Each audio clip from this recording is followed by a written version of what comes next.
안녕하세요, 장원준입니다. 제가 이렇게 아바타를 쓰는 거에 관해서 다른 의견들이 있을 수 있는데, 이제 저도 나이가 이제 진짜 만으로 환갑이 되고 그러니까, 이렇게 굳이 얼굴 보여주면서 그러지 않아야 될 것 같다는 생각도 듭니다. 네, 그리고 흰머리 늘어나고 그러니까 그냥 우리 소리로만, 소리에 집중해서 오늘 아주 중요한 설명을 해드릴 테니까 여러분들의 음향 생활에 피가 되고 살이 되길 바랍니다. 우리가 이제 EQ에 대해서 많은 사람들이 대부분 다 알아요. 네, EQ가 뭔지 알고, EQ가 뭔지에 대해서 얘기도 하고 강의도 하고 엄청나게 많은 자료들이 있습니다. 네, 그래서 저도 EQ에 대한 이야기를 한 것은 꽤 오래된 거고, 음향 강의 처음 시작할 때부터니까. 그리고 우리가 지금 말하는 컴프레서나 게이트나 다양한 그런 아웃보드나 플러그인들을 쓰기 훨씬 이전부터 믹서라면 기본적으로 2밴드가 있건 3밴드가 있건 간에 이퀄라이저는 가지고 있으니까. 그래서 이제 오랫동안 써왔던 장비 가운데 하나가 이퀄라이저인데, 이게 이제 디지털로 넘어오면서 이제 많은 전설 같은 이야기들이 있어요. 그러니까 누구도 답을 쉽게 해주지 않으면서도 누구나 다 얘기하는 그런 이야기들이 있어요. 그래서 그 부분을 오늘 얘기를 하려고 합니다. 그리고 그게 실제적으로 여러분들이 믹싱을 하는데 많은 안 좋은 영향을 끼치기 때문이기도 해요. 그래서 오늘 강의는 그래서 여러분들에게 아주 중요한 터닝 포인트도 될 수 있다고 생각합니다. 그러니까 잘 들으셔야 돼요. 네. 원래 이제 이퀄라이저라는 말로 쓰이니까 음향 시스템 핸드북을 이제 보신 분들은 똑같게 해주는 거. 그래서 원래 소스가 입력돼서 그게 변질된 것들을 우리가 이제 똑같이 만들어주는 거라고 이해를 하시면 돼요. 이름은 그렇게 지었어요. 우리가 턴테이블, 우리가 앨범 있잖아요. LP.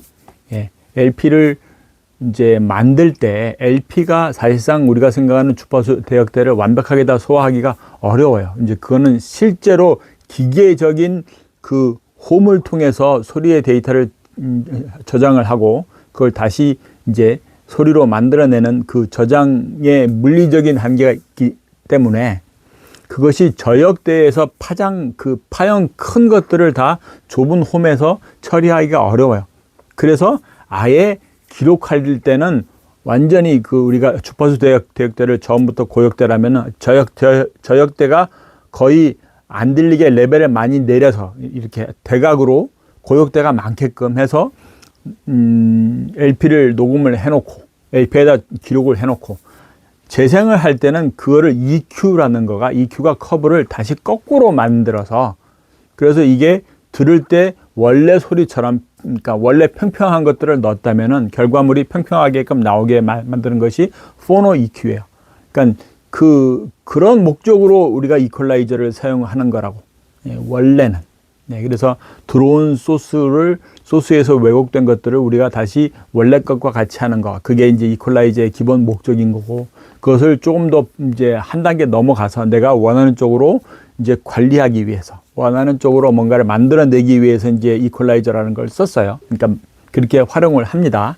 그리고 그 과정 가운데 이제 다양한 이퀄라이저들이 나오죠. 아날로그 EQ도 있고, 빈티지 EQ라고 말하는 것도 있고, 디지털로 넘어와서는 여러 가지 다양한 EQ들이 있어요. 리니어 EQ라는 것도 있고, 그러면서 많이 말하는 것이 이제 오늘 얘기할 주제라는 위상변이라는 거예요.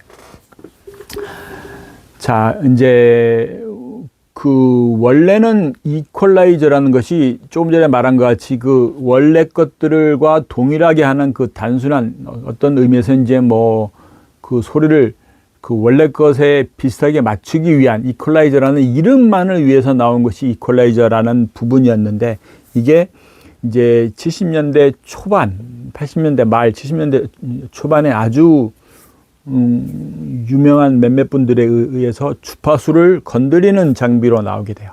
그래서 특정 주파수 대역을 키우거나 줄일 수 있는 그런 기능들이 더해진 거고, 그래서 그거를 이제 당연히 아날로그니까 그것들은 이제 컨덴서라든지 코일이라든지 이거를 우리가 조금 더 전자공학적으로 이제 깊게 설명할 필요는 하나도 없는데, 여러분들이 머리가 아픈 바로 그 두 단어 미분, 적분 이라는 그 미분 회로, 적분 회로라는 걸로 해서 우리가 고역대와 저역대 필터링을 하거나 뭐 그렇게 이제 처리를 해요. 이렇게 그래서 그 회로에 의해서, 그러니까 회로의 내용을 바꾸는 것에 의해서 결과물이 나오게끔, 그래서 그 결과물이 특정 주파수 내역을 키우거나 줄이거나 하는 그런 과정으로 나오게 된다는 거죠.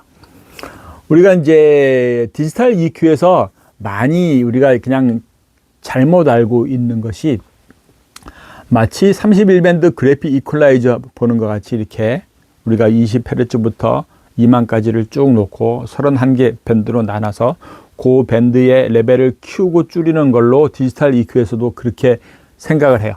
그러니까 단순하게 그냥 이퀄라이저는 주파수로 분등, 그러니까 주파수로 나눠서 그 주파수 내역의 레벨을 플러스한다, 마이너스한다라고 이렇게 이해를 하는데 실제적으로는 그렇게 되는 이퀄라이저가 없고 우리가 그냥 우리가 IIR이라고 하는 거, Infinite Impulse Response라는 게 있어요. 그러니까 무한적으로 Impulse Response, Impulse라는 건 딱 하는 그런 거니까 그것에 대한 Response, 반응을, 그러니까 그런 그 함수에 의해서 대부분의 디지털 EQ들이 만들어지는데 이것이 이제 아날로그 회로를 거의 똑같이 이렇게 복각해서 하는 경우도 있고, 그건 이제 빈티지 EQ를 복각해 놓은 플러그인 같은 데에서는 그렇게 이제 활용을 합니다. 근데 어쨌건 간에 우리가 아날로그 회로에서 컨덴서가 있고 여러 가지 파트가 있다라는 말은 그것이 시간에 대한 입력 신호를 그 원하는 주파수 대역의 이제 변화로 만들기 위해서 거기에서 시간적인 변화가 들어가게 돼요.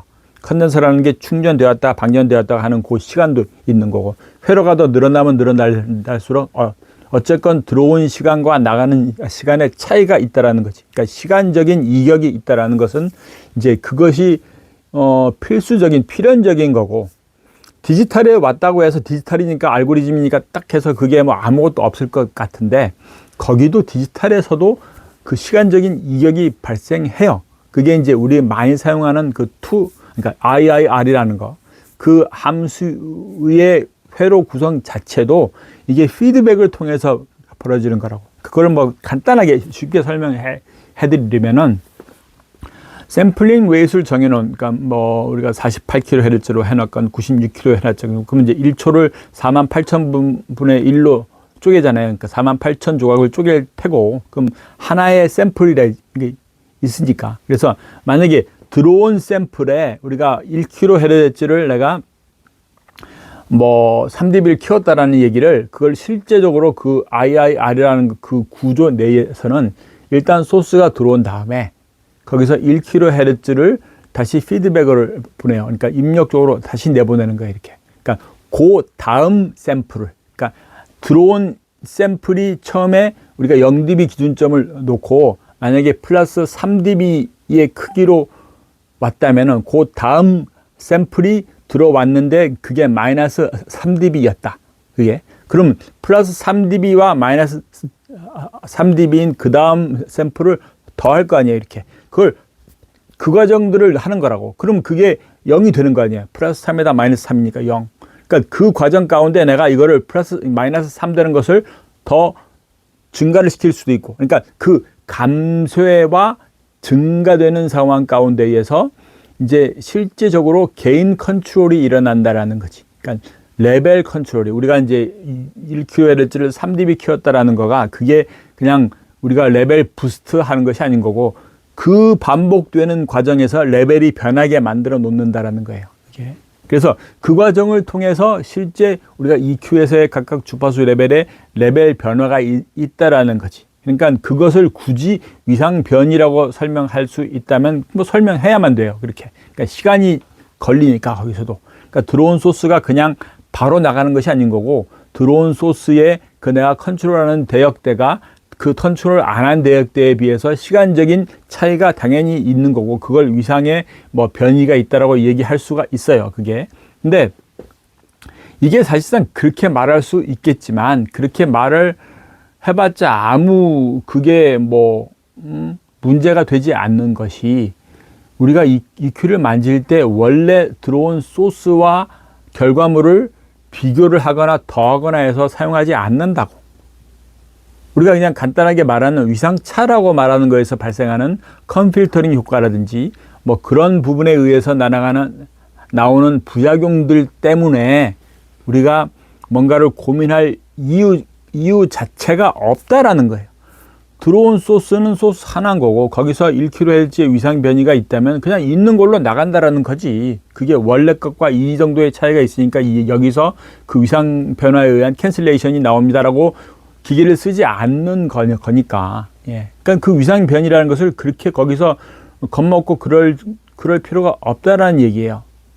그러니까 그게 거기서 이제 파생되는 문제점 가운데 하나가 의외로 많은 엔지니어들이 EQ를 플러그인을 걸어 놓고 뭐 최저를 뭐 플러스 3, 마이너스 3dB 이상과 이하로는 쓰면 안 된다라고 배웠고 안 된다라고 들었고 그렇게 사용하시는 경우가 많아요. 그러니까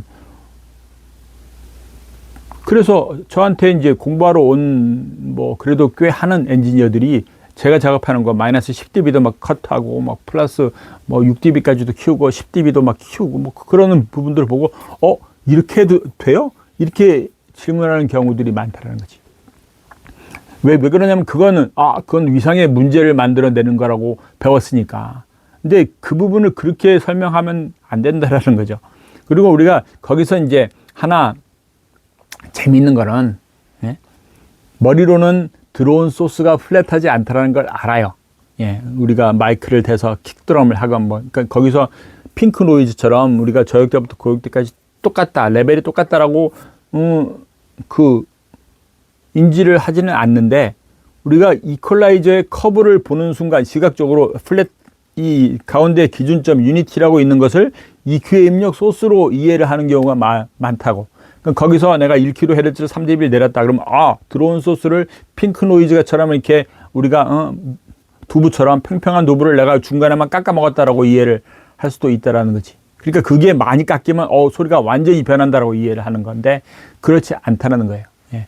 절대로 그렇지 않다는 거고 그 절대로 그렇지 않은 이유는 들어온 소스가 평평하지 않다라는 거고 들어온 소스에서 우리가 불필요한 공진들도 있는 거고 불필요한 에너지들도 있는 거니까 그걸 우리가 이퀄라이저를 쓰는 이유는 그걸 내가 원하는 쪽으로 정리를 한다라는 거고 그 정리를 한다라는 면에서 뭐 아까 설명한 그 위상적인 뭐 위상 변이라든지 이런 것들은 우리가 그것을 그 위상차로 말할 때 말하는 그 기준점이라는 것이 존재하지 않으니까 들어온 원래 것들을 다 이렇게 잘라 나가니까 대리석을 누가 이 육면체 대리석을 들고 와서 쪼개면서 뭔가 조각을 해나가는데 이 만들어내는 것에서 조금 더 이걸 깎을까 말까를 고민하는 거지 원래 대리석을 고민하겠나요? 똑같은 거예요. 그러니까 그렇게 이해를 하셔야 돼요. 그거 플러스 그래서 만드는 아까 말한 위상 변이가 적은 리니어 EQ를 써야만 된다. 아니면 뭐 리니어 EQ가 최고다라고 말하는 분들도 많아요. 근데 리니어 EQ도 뭐냐면은 아까 설명한 그 IIR이라는 EQ를 통과한 결과물을 이거를 그 시간의 흐름을 반대로 한 그러니까 리버스를 한 거꾸로 돌린 것을 더해요.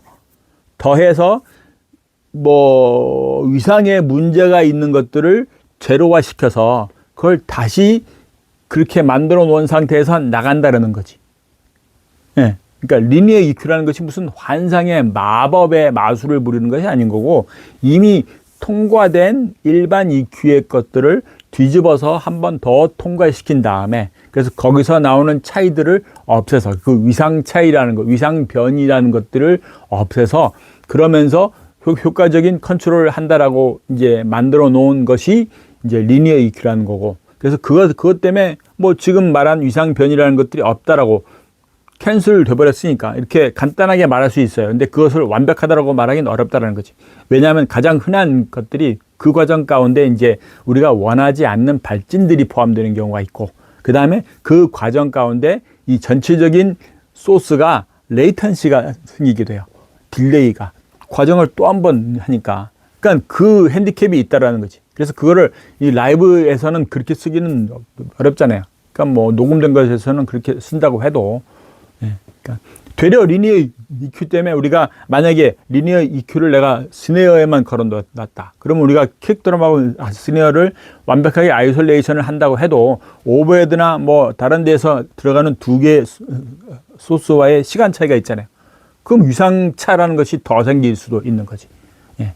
다 걸어 놓지 않는 한. 그러니까 그런 부분도 있어요. 그러니까 오늘 여러분들이 이게 EQ에 대한 부분들을 제대로 오늘 좀 이해를 하셨으면 한다는 생각이 있습니다. 그래서 여러분들의 그냥 생각, 고정적으로 EQ를 최대한 조금씩 움직이는 것이 원칙이다라고, 아니면 뭐 깊게 딱 이렇게 잘라내고 하는 것은 이제 우리가 뭐 서지컬 이퀄라이제이션이라고 아주 고급스러운 영어처럼 말하는 특정 대학만 잘라내는 부분들, 그건 서지컬 이퀄라이제이션은 원칙적으로는 그 앞 단계에서 게이트라 이런 데서 처리하는 거예요. 예. 왜 그러냐면은 EQ에서 만약에 그 대역을 뭐 250Hz를 내가 15dB를 Q값 줄여가지고 잘라냈다. 그럼 250dB에서 그 만약에 피드백이나 뭔가 불필요한 공진을 잘라냈다라는 것에 의미를 두는 건데, 그것 때문에 거기만 잘라내면 좋겠는데 배음들이 다 영향을 받을 거고, 예.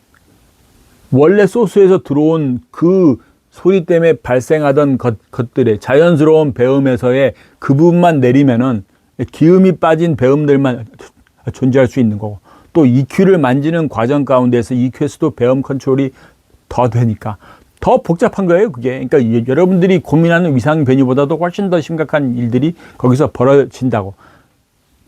그게 다행스러운 건 그걸 청각적으로 인지를 잘 못하는, 거기까지 인지를 못하시는 분들이 그렇게 말을 할 가능성이 크고, 그러니까 일단 문제 해결이 더 중요한 거다 이렇게 얘기할 수 있는 거죠.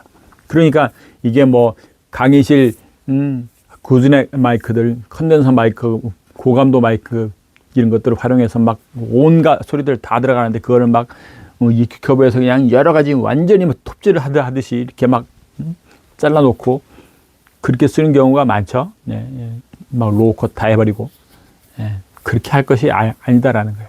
자, 오늘 이제 다양하게 설명을 좀 해드렸지만, 이퀄라이저라는 것을 제대로 쓰는 방법은 제대로 생각을 해서 우리가 어떤 한계들, 플러스 3dB 이상은 키우지만 그게 아닌 거고, 여러분들이 과감하게 사용해도 된다는 거고, 사람들이 말하는 위상 변이 이런 거는 신경 안 써도 된다는 거고, 그거는 그냥 우리가 심플하게 말하면 개발하는 회사들이, 우리가 이 장비는 들어온 소스에 대해서 얼마만큼의 이제 위상 변이에 의한 시간 차이가 줄어들었습니다. 아니면 이거는 그냥 이걸 어떻게 활용하면, 그러니까 그런 쪽에서만 고려하는 거지. 그러니까 소스와 같이 비교하는 뭔가를 말할 때 얘기하는 거지. 우리가 지금 쓰는 것처럼 소스 자체를 막 만져서 만들어내는 거는 그것을 원래 것과 비교할 이유가 없으니까.